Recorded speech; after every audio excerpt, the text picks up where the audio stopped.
Hello, everyone. Welcome to LUMP webinars featuring basic TCM and acupuncture. Let's welcome Ma'am Mildred Digma of Apaya, certified acupuncturist, for the first presentation. Good afternoon, Ma'am Mildred. Good afternoon po sa lahat. Tutuloy po natin ang ating pag-aaral. Ang ating topic po ay blood.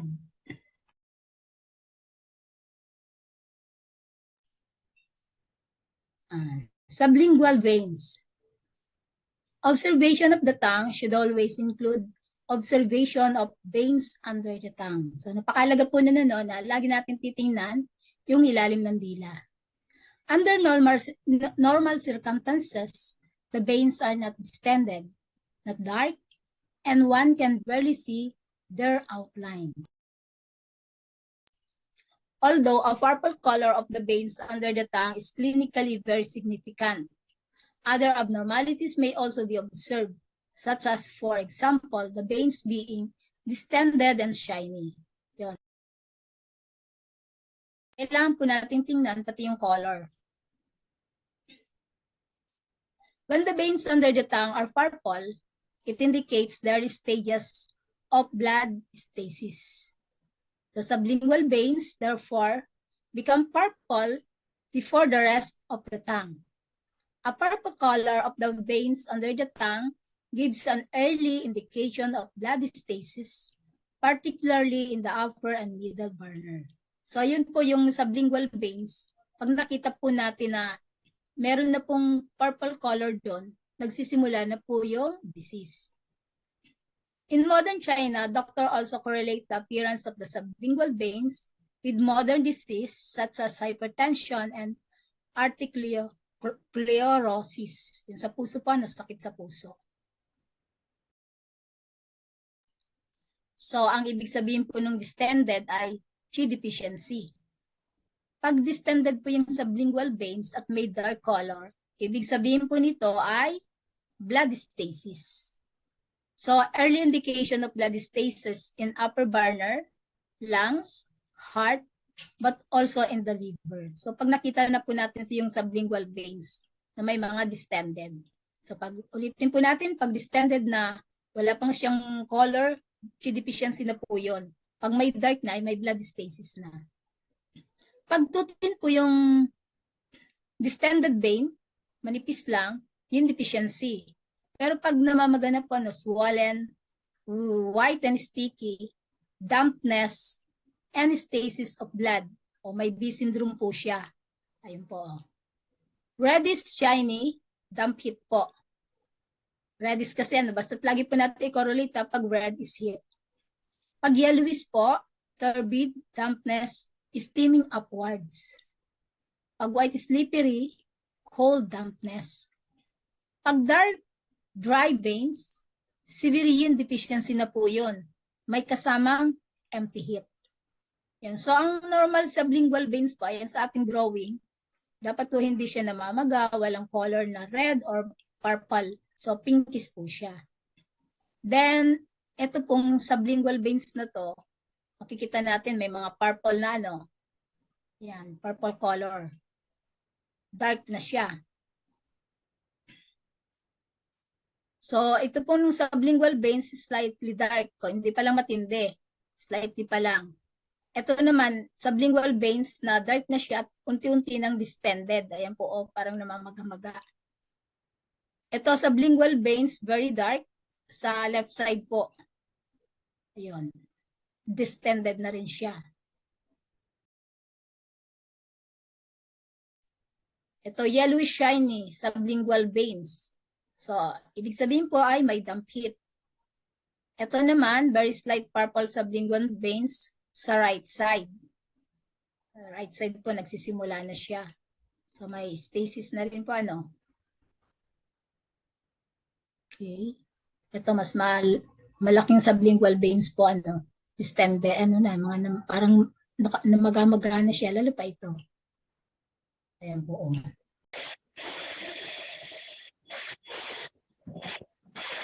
Sublingual veins in relation to modern disease. So, pag nakita po natin sa ilalim ng dila ay dark purple vein, sabihin po nito ay may bloodstasis sa puso or sa baga. So in some cases, it can indicate hardening of arteries in the brain. Pwede na pong tumitigas daw yung mga arteries papunta yun sa brain. Pag nakita naman po natin ay distended, dark and crooked veins, parang namamaga po ibig sabihin po nito may paninigas na yung mga arteries. Meron maaaring high blood pressure. So kung yung veins po ay stick out na, yung parang na earthworm, so ibig sabihin po nito the disease is severe, malala na siya.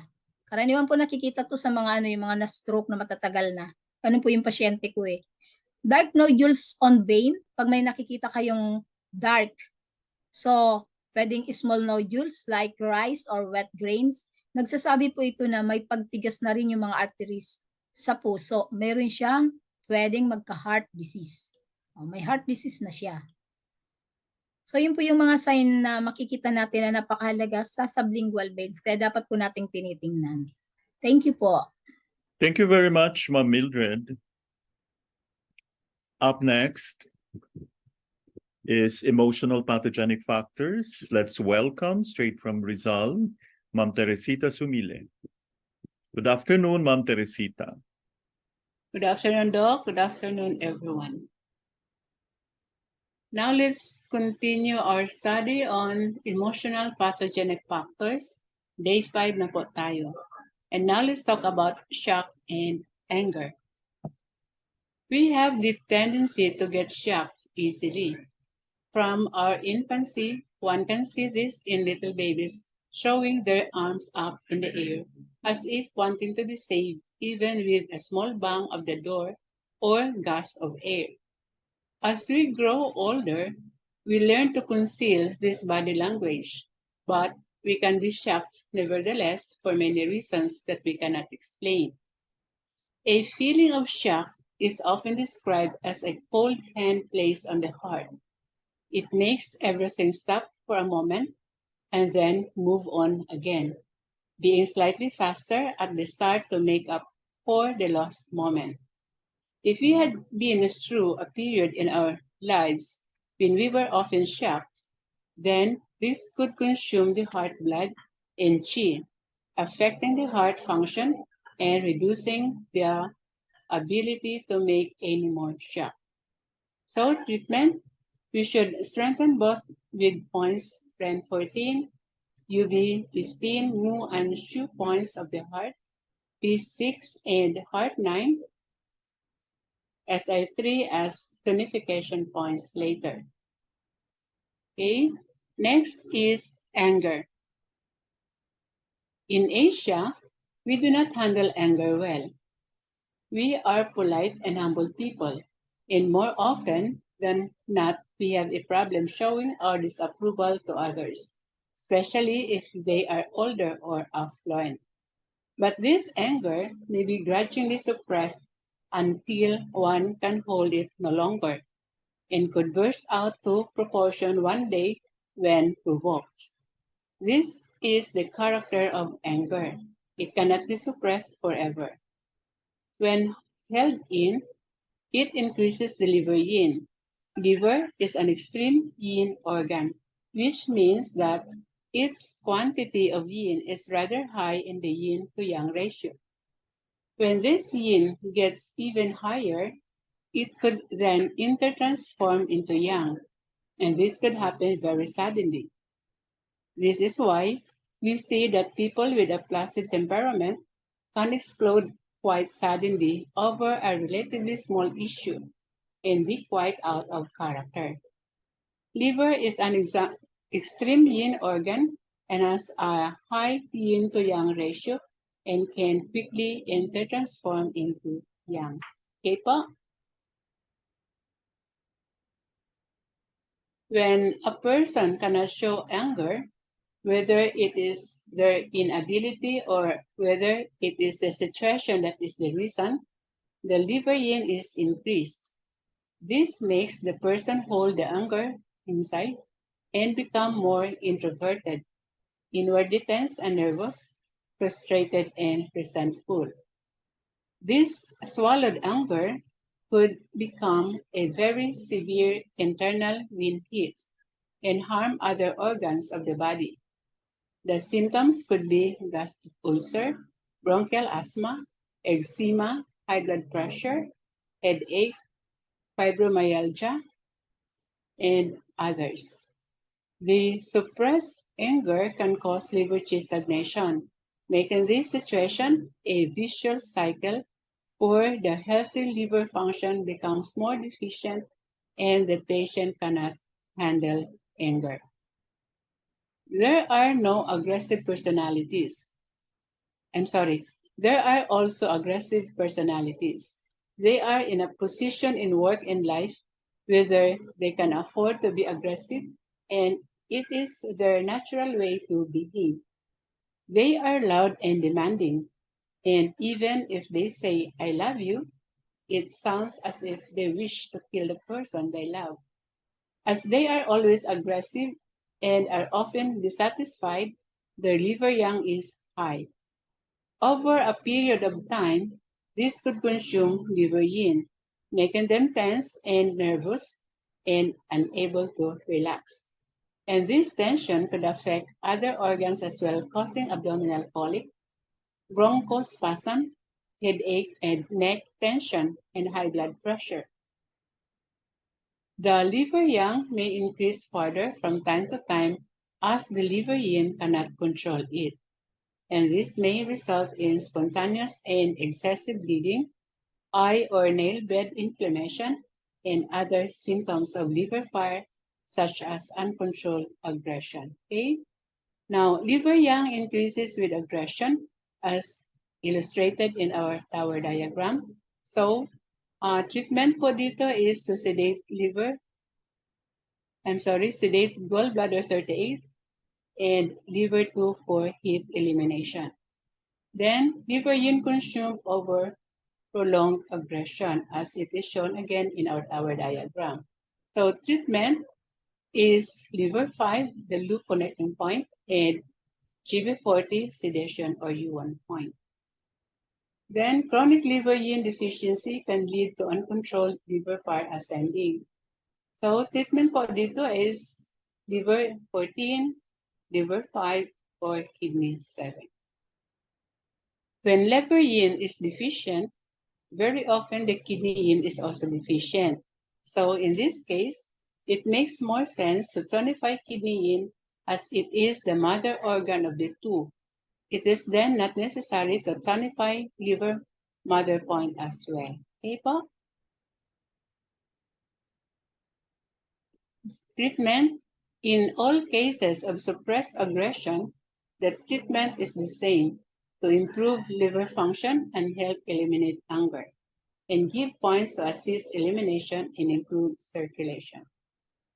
UV18, Bakshu of the liver, gallbladder 37, the loop point, Li4 for elimination, and stomach 40 for circulation. The affected organs can be treated accordingly at the same time. It would also be good for the person to learn and practice being assertive, which means they should talk about what they feel at the moment. Yun lang po. Thank you so much for your attention. May share po ako, Ma'am Tess, paano Okay yung pag-release ng anger. Kasi may mga tao talagang hirap mag-release ng anger lalo pa yung mga hindi umiimik. So pag lumalapit po sa ating acupuncturist, ako pang pinagawa ko noon, pinasulat ko siya sa left. Sabi ko pag nakakaramdam ka na nung galit mo, kuha ka ng notebook tsaka ano. So yun, sulat po siya ng sulat na lahat yung nararamdaman niya, doon niya nare-release. Nakatulong po yun. Nung bumalik po sa akin, unti-unti, opo, unti-unti po nakita ko yung improvement na pagtanggal ng fire. Kasi nga po kahit ina-acupuncture natin, kung andun pa rin pabalik-balik yung feelings yung hindi niya na-release, mahirap gumaling. So nakatulong po siya. Oh, wow, very good. Thanks for sharing, Ma'am Mildred.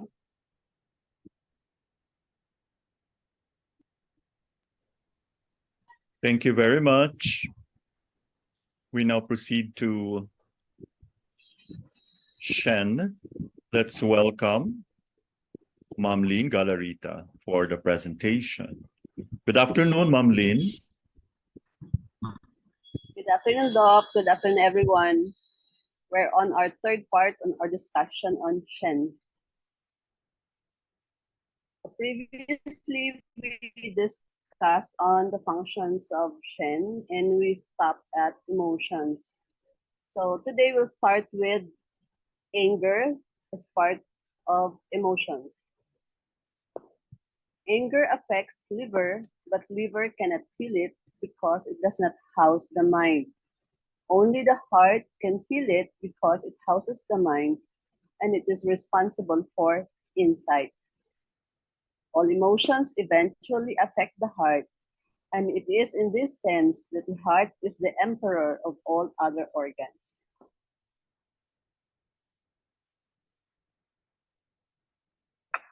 Another function of Shen is on our feelings.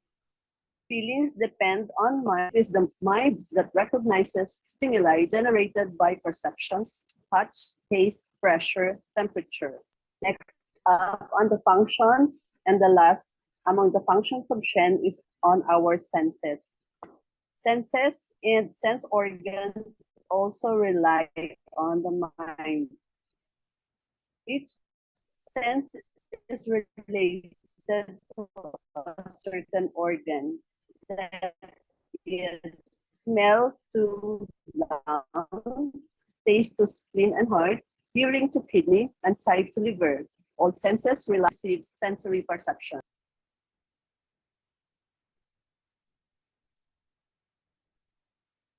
Eyes and sight are related Napuputol na po signal mo. liver, especially liver, blood, and ethereal soul. Although eyes rely on nourishment, wait lang.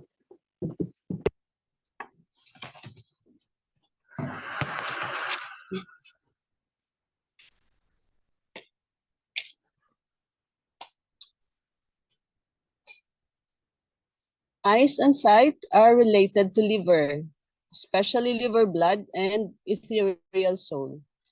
Although eyes rely on nourishment from liver blood, blood flows through the eyes through blood vessels which are under control of the heart.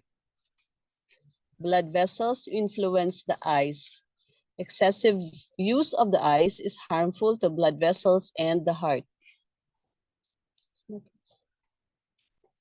As heart influences eyes, excessive use of eyes may damage heart and therefore the mind. This explains the damaging effect of excessive TV watching on the eyes and the mind in children. Hearing depends on kidney, but heart also has influence on it so far as it brings qi and blood to ears. Some types of tinnitus are due to heart qi being deficient and not reaching the ears. Sense of smell is dependent on heart, mind, and lungs. The 5 odor enters the nose and are stored by lungs and heart. If lungs and heart are diseased, nose cannot smell. Nose pertains to lung, but its function depends on heart. Sense of taste naturally depends on heart and mind, as tongue is offshoot of the heart. Sense of touch is also dependent on heart and mind, as this is responsible for cognition and organization of external stimuli sensations. All sensations of sight, hearing, smell,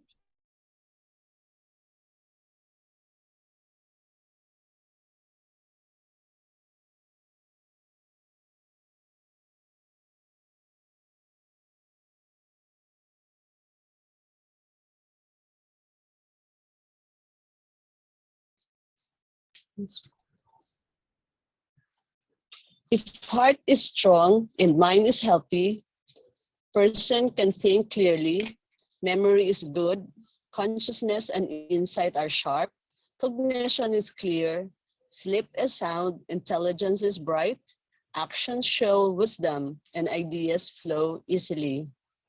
If heart is affected and mind is weak or disturbed, person is unable to think clearly, memory is poor, consciousness is clouded, insight is poor, sleep is restless, Intelligence is lacking.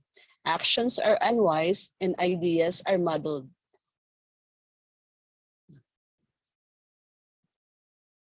The way that all emotions affect heart also explains why heart fire, indicated by a red tip of the tongue, is so commonly seen even in emotional problems related to other organs. That's all for today. Thank you for listening. Thank you very much, Ma'am Lynn. We now go to the 5 elements. We are still on diseases of the fire element. Let's welcome Ma'am Mildred Digma once again. Hello po muli. Number 74 na tayo, diseases of the fire elements. Number 5, ayun po yung heart. So, endogenous depression. Yung endogenous po, ibig sabihin kahit walang pumasok from external na mga pathogens, nandun na sa katawan mismo. Nandun yung disease, nandun na po siya. So, such patients are depressed at the start of the day, get better as the day goes on, or depending on what is happening around them. There is marked absence of joy, though they can talk a lot. They wake up early in the morning, sometimes with panic attacks, and are afraid of face the day. They feel anxious about being in new situation and feel hot or cold easily. Lack of self-confidence. So pati po yung appetite nila ay naapektuhan, tsaka libido are often common symptoms. So yun po yung may endogenous depression. So the depression lives as the day goes on, depending on their activities and happening around them. There are symptoms of any empty upper warmer. The treatment is to bring the energy into the upper warmer. If the patient is sad and tearful, this would be a yin and yang deficient symptom in the lungs as well. So ang diagnosis po dun ay meron siyang heart yin and yang deficiency. Ibig sabihin wala po sa normal level yung kanyang yin and yang. So pag yung lung yin and yang deficiency, pwede rin pa yun, yung ating isang drawing. So basta wala po dun sa normal level. So ang treatment po natin dyan, dapat ay palakasin po yung upper warmer. Kasi yung heart and lung, siya po yung ating upper warmer. So acupoints po natin, iron 14, urinary bladder 15, P6. So imamoksa po natin ang REN 17. So then lung 1 and urinary bladder 13 kasi bakshu point of the lungs. So pwede po siyang imoksa. So treatment, it is very important to use the move point and bakshu points of both heart and lungs in order to improve the energy in the upper warmer. So gamitin po natin yon, front mo at saka bakshu. No other points work as well as these local points. The tonification points can be added after 3 to 4 sessions. So latter, heart 9, alternating with heart 3, small intestine 3, lung 9, and large intestine 11. So these points can be added 1 or 2 at a time, once a week. So 6 to 10 session po lahat ang gagawin natin. Pag poor memory and concentration naman po, ang treatment natin ay general points. So symptomatic, siyempre yung DO20, in tonification direction. Kasi alam naman natin yung DO20, di ba? 100 meeting points yan ng mga points. Tapos ito pong X6. Then gamitin din po natin ang influential points, gallbladder 39 at saka lung 9. So energy balancing points, pag poor memory po sa mga nahirapan ng mag-alaala. Kung mayroon po tayong heart blood deficiency, so ang mababa po yung yin. So pwede po natin gamitin ang heart 9 and REN 14. Kidney 7, liver 3, spleen 6. Tapos, kailangan po nating may rest at saka kailangan uminom ng tubig. Yan. Poor memory and concentration. So, heart, blood, and Qi deficiency. Mas malala po ito.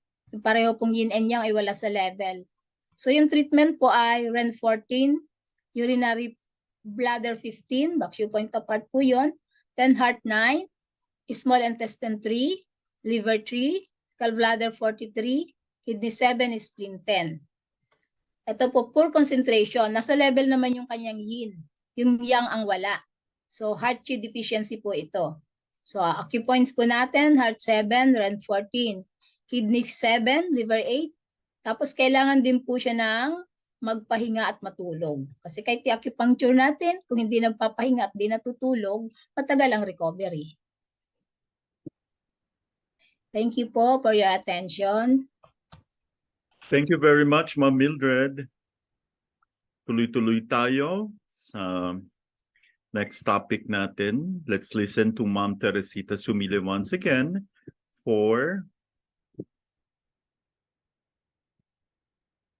TCM causes of disease. Pero nawalan yata siya ng signal, so we will take over. Now let's talk about exercise. Physical activity should be in harmony with the environment and seasons. And exercise dapat should be appropriate for age, constitution, and the time of day. So hindi po pwedeng pareho yung exercise sa lahat ng edad, ng constitution, and lahat ng oras ng. Okay, exercise is yang in nature, and this must be balanced by yin. It should not be too much, not too little. There are 4 types: aerobic, stretching, weight-bearing, isometrics, and breathing. Okay, other pathogenic factors, other causes of disease, sexuality and sexual activity. So meron po siyang medical and moral implications, and they're often mixed. Reproduction and sexuality are closely related to the kidneys. So if you have a patient with issues on sexuality and reproduction, then you try to focus on the kidneys. Jing, or essence, is actually sperm and egg. Sensuality is regulated by several organs. Spleen allows the sexuality to be nurturing. The liver is more asserting. The heart, affectionate and warm. Kidneys for the libido. Too much or too little sexual activity is a disharmony. So dapat tamang-tama lang based sa age, no? Ilang beses daw, Doc? Well, if you are a little, medyo you're not that young anymore, so the frequency dapat medyo mas kokonti na lang. No, kasi remember when you have sexual intercourse, may na-expel ka, mayroon kang nauubos na jing. And alam naman natin na ang jing is the proponent or the precursor of yin. Okay? So, too much or too little, hindi din po pwede. Okay? Nararamdaman naman po ng katawan yun di ba, Doc? So, kung malakas... Kung hindi na kaya, wag mo nang kayanin. Opo, pero yung medyo bata-bata pa, hindi rin ibig sabihin na palibasa bata pa sila, sige ng sige. So, may ano rin po yun, hindi pwedeng every night. Kasi mauubos din yung kanilang din kahit may energy pa Siguro po sila. pag younger pa pwede, pero yun nga may limit po sa lahat. Pakiramdaman na lang nila yung katawan, Doc? Yes. Now, others, so we have accidents and parasites. So burns, bites, and traumas. And these are dealt extensively in the literature. These are left out of the internal or external paradigm. In reality, lahat can be categorized by yin and yang. Now, according to Machocha, meron po tayong 3 stages of maximum vulnerability. So ito yung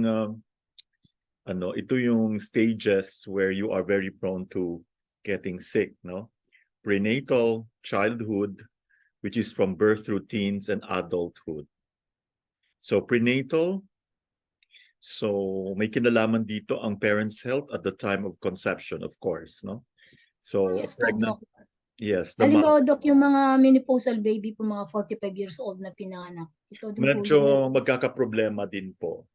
Ang baby might come out having many health issues paglabas, no? Yes po. So the age of the mother is very important, saka poor health, and also those who are taking drugs. Kaya dapat po maging aware yung mga mother na pag ano ng AIDS, limit-limit na talaga. Yes. Childhood is from birth through teens. So diet, weaning too early. May mga nursing mothers, winiwin na nila yung breastfeeding as early as 6 months kasi nga gusto nila yung mga commercial na milk. That is not a very good idea. Sabi nga nila, dapat up to 2 years, no? Hindi din pwede yung overfeeding or underfeeding. And ngayon, medyo nasanay na ang mga bata. Kasalanan din ng mothers, yung pinapakain puro mga dump-producing foods. Kaya nga po. Yeah. And also yung diets, kung ano napapanood sa TV, mga Yes. ads, yung image. Kasi daw pangit kumain ng gulay kasi parang poor, di ba? Okay, without Yung realizing. pakainin ng kamote kasi poor daw, samantalang Poor. napaka-healthy. Oo, actually healthy po yun. Then also the emotional, as much as possible, hindi po dapat may anxiety yung bata or nasa-stress because this can give them headaches, no? And also digestive issues. So if the child comes to you with these problems, you might also want to look at the ano nangyayari sa loob ng pamilya. Okay. Yung family environment is very important. Excessive physical activity rin or not enough, and also too early sexual activity. Yung iba 8 years old pa lang at marunong na. Okay, Oo nga po eh. yeah, adulthood. Sa Yung ngayon, Doc, yung problema ngayon sa mga bata, kasi laging cellphone ng hawak, nakahigaan, no? Oo. Yung physical activity. Okay, adulthood, bawal ang masyadong emotional and also the lifestyle, no? Alam naman natin yung diet, kung ano yung gustong kainin, yun na lang kinakain parate. Then overwork, exercise, and sexual activity. So there are 3 gateways or passages kung meron pong wide fluctuations ng yin and yang. So ibig sabihin, expect maraming imbalances at this stage, no? So during puberty, childbirth, and menopause. Thank you very much for listening. Let's now proceed to the next topic. Let's welcome Ma'am Lynn once again for Zangfu organs. This time she will talk about the gallbladder. Good afternoon po, Ma'am Lynn. Good afternoon ulit.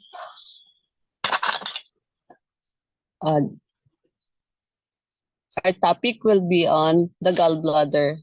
Previously, we talked about the liver. So today, yung pinakamalapit na organ sa liver, gallbladder.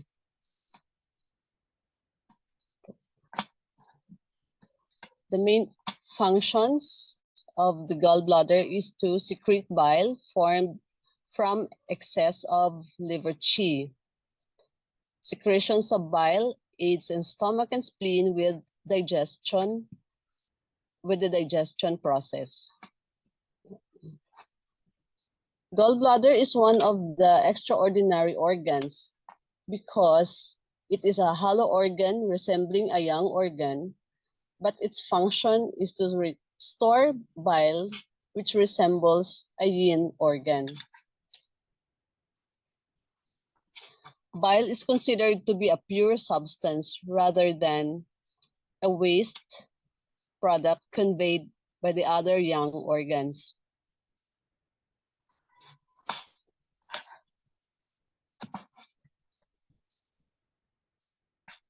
Liver and gallbladder stand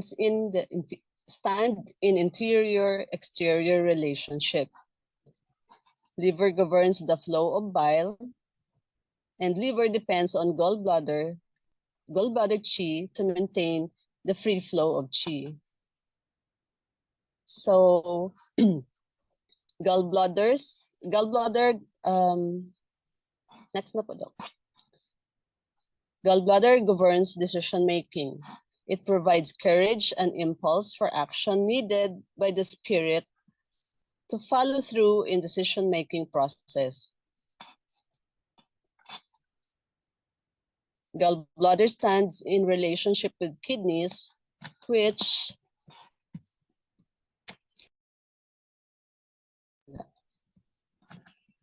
govern willpower. Willpower needs decision-making aspect of gallbladder to transform impulses into mature actions.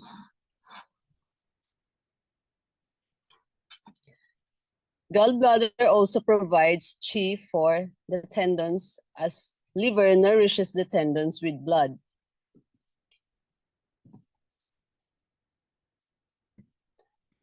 Let's move on to gallbladder relationships. Gallbladder and the liver. Liver and gallbladder stand in interior-exterior relationship as discussed earlier. Liver governs the free flow of bile. Liver depends on gallbladder chi to maintain the free flow of chi. The relationship between gallbladder and the heart. Heart houses the spirit. Gallbladder in turn provides courage for decisions. The gallbladder and the kidneys. Kidneys govern willpower. On the other hand, willpower needs decision-making aspect of gallbladder to transform impulses into mature decisions, mature actions. Now let's move on to gallbladder pathology. In gallbladder, there are two patterns, deficiency and excess. In deficiency, there is gallbladder chi deficiency, and in excess pattern, there is damp heat in gallbladder and the liver. Gallbladder chi deficiency is characterized by lack of courage to make decisions. Among the cardinal symptoms of gallbladder chi deficiency, lack of courage and decisions, despondency, lack of initiative, blurred vision, and timidity. For damp heat in gallbladder and liver, damp heat in gallbladder and liver is a consequence of yin deficiency. Yin deficiency produces heat, which causes the spirit to be restless. To compensate for restlessness, patient may eat dampness-producing foods. This in turn will lead to damp heat in the gallbladder and liver.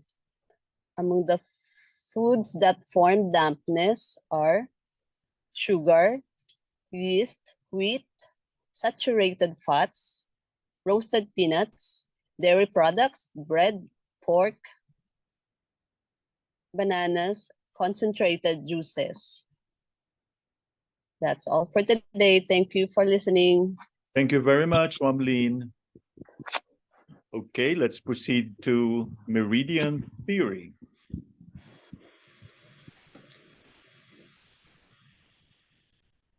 We are now starting a new topic, small intestine channel of Han Tai Yang. The small intestine meridian begins on the ulnar side of the little fingernail, near where the heart meridian ends, and flows down the arm along the medial dorsal side of the arm to the back of the shoulder.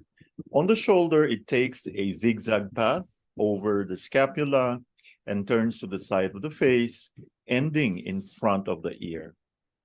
The inner branch enters the supraclavicular fossa and flows into the heart, stomach, and small intestine.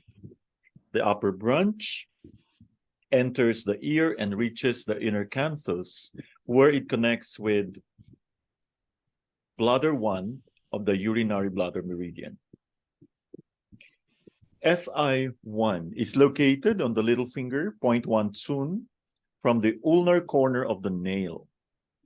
SI1 is the first point and the entry point where the energy from the heart meridian flows into the small intestine. This is the metal point and therefore a sedation point of the meridian. SI2 or small intestine 2 is on the ulnar aspect of the little finger, distal to the metacarpophalangeal joint at the junction of the shaft and the base of the proximal phalanx. SI2 is the water point and grandmother point of the meridian. Increases the small intestine yin when tonified. SI3 is located on the ulnar border of the hand in the depression proximal to the metacarpophalangeal joint at the border of the red and white skin. SI3 is the most important point of the meridian. It is both the tonification point of the small intestine and the confluent point of the due meridian. It is used to treat all problems of the vertebral column as the due meridian flows along the vertebral column. It can be either tonified or sedated to influence the due meridian. SI3 can be used in tonification against postural problems such as kyphosis and in sedation when there is back pain during extension of the spine or the backward movement of the spine. SI4 is on the ulnar border of the hand between the fifth metacarpal bone and the triquetral at the junction of the red and white skin. SI4 is the yuan source point of the meridian, which could be used for sedation of yang, usually together with heart 5, the luo connecting point of the heart. SI5 is on the ulnar aspect of the wrist at the level of the lateral joint space. SI5 is the fire point and the house element point of the meridian. Increases the yang of the small intestine and heart. Improves the function, warms the body, and elevates the mood. Gives the feeling as if one is sitting near a fire. SI6 is located in the depression, radial and proximal to the styloid process of the ulna. This forms when the hand is turned from a pronated to a supinated position.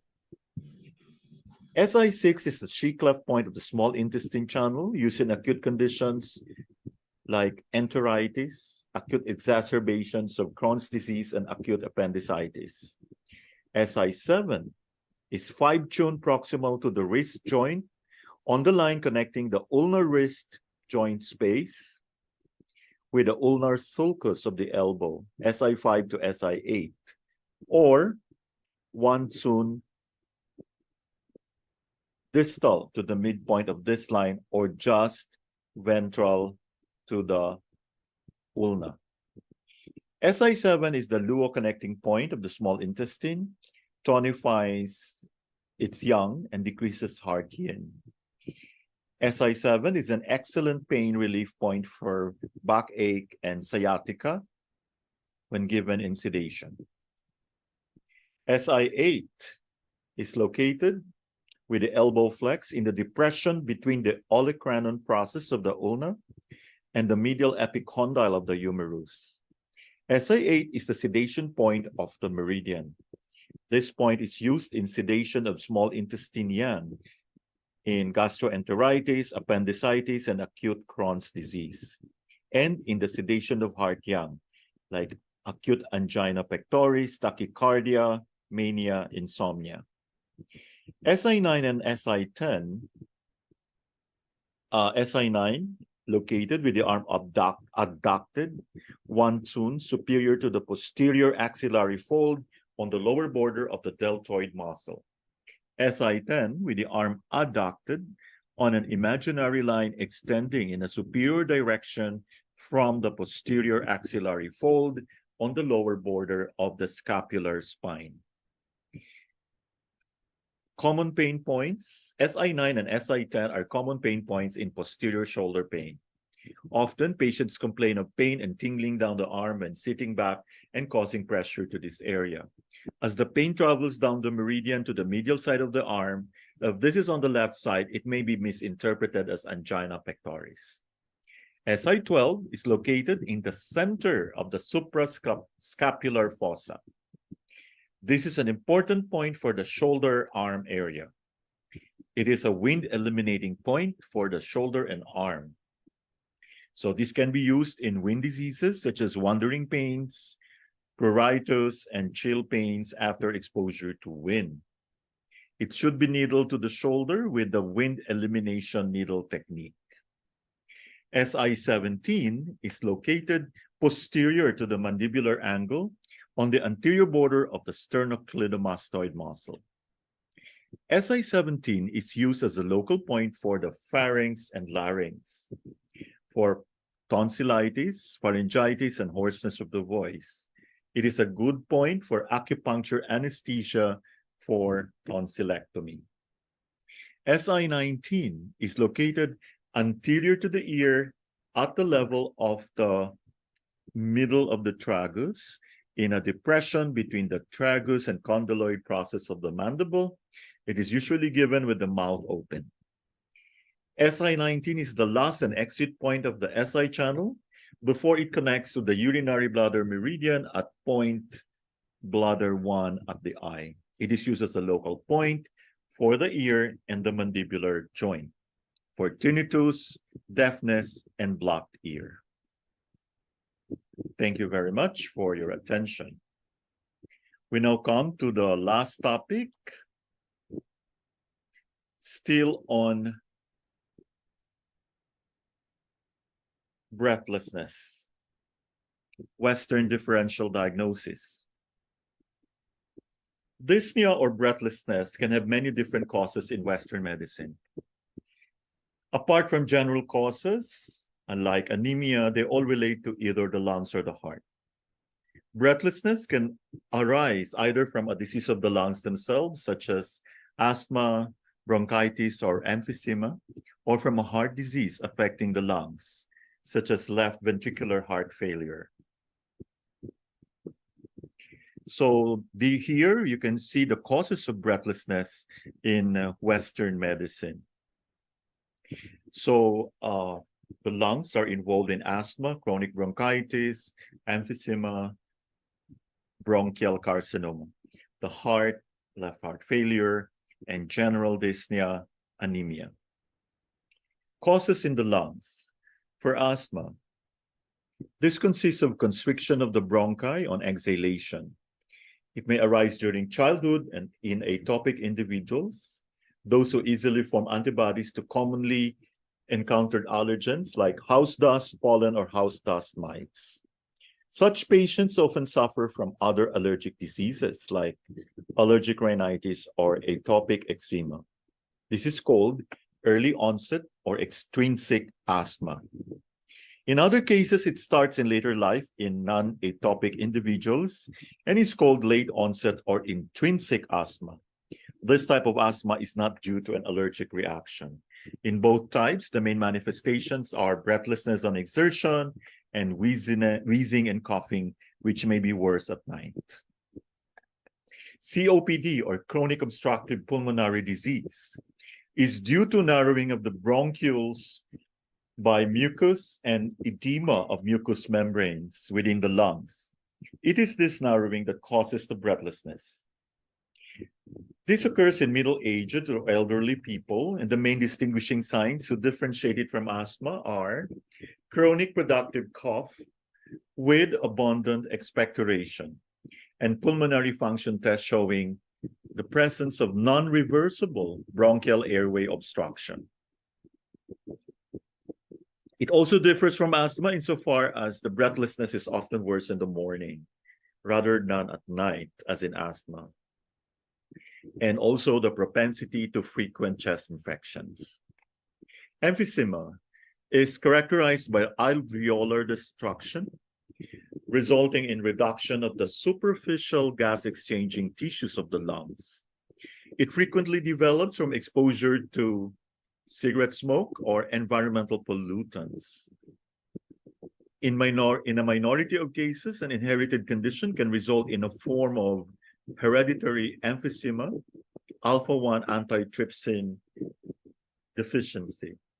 It is often associated with COPD. It is the most common cause of right ventricular heart failure, which also causes breathlessness. The main clinical features are breathlessness, first on exertion, and with time also at rest. In severe cases, the breathlessness is constant, the chest movements are limited, the breath sounds inaudible, and there may be cyanosis. Emphysema can be clearly differentiated from asthma, as the breathlessness is constant, whereas in asthma it comes in bouts. It can be differentiated from chronic bronchitis, as there is no cough or abundant sputum. Bronchial carcinoma is the most common of all carcinomas, statistically.